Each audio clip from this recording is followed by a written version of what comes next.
The recent tweet by Senator Mark Kelly showing two photos of Lake Mead, Arizona, has sparked widespread concern about the reservoir's ability to recover from the severe drought that has plagued the region in recent years.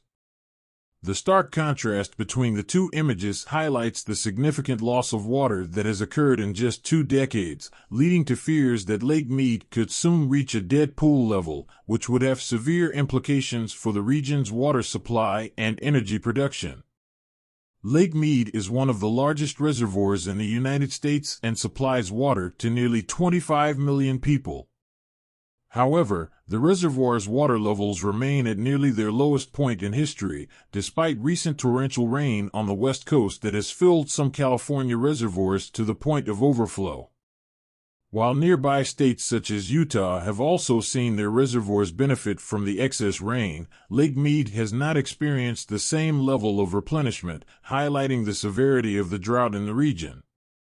The photos shared by Senator Kelly show Lake Mead in 2000 compared to Lake Mead in 2022, with the latter visibly lower than the former.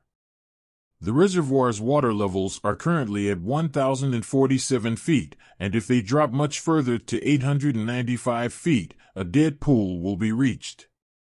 At a dead pool level, Lake Mead's water levels wouldn't be high enough to operate the Hoover Dam, which provides electricity to 1.3 million people.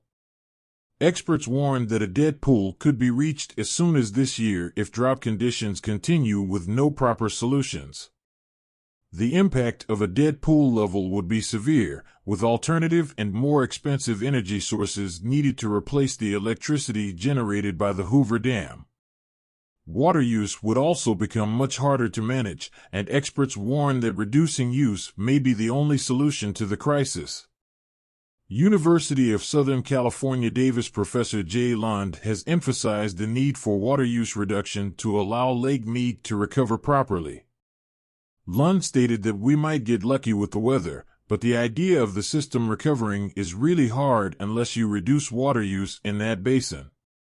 Restrictions have already been imposed on several states in the lower Colorado River Basin, with Arizona receiving the steepest of the federal cuts. The state was required to reduce its Colorado River allocation by more than 20%, and more restrictions have been proposed for the future. However, other actions are also being taken to address the crisis, including $250 million from $4 billion that Senator Kelly helped secure for drought relief as part of the Inflation Reduction Act. The $250 million will pay farmers in the lower Colorado River Basin to hold off on deliveries for this year to prevent the reservoir from reaching dead pool levels. The U.S. Bureau of Reclamation also plans to use other funds already approved by Congress for further drought relief measures, such as drip irrigation systems for farmers and canal liners. The situation at Lake Mead highlights the urgent need for action to address the severe drought conditions in the region. While recent storms have provided some relief, reducing water use remains critical to allow Lake Mead to recover properly and prevent the reservoir from reaching a dead pool level. The crisis also highlights the need for long-term solutions to address the impact of climate change on the region's water supply and energy production, underscoring the importance of working together to protect our planet's delicate balance.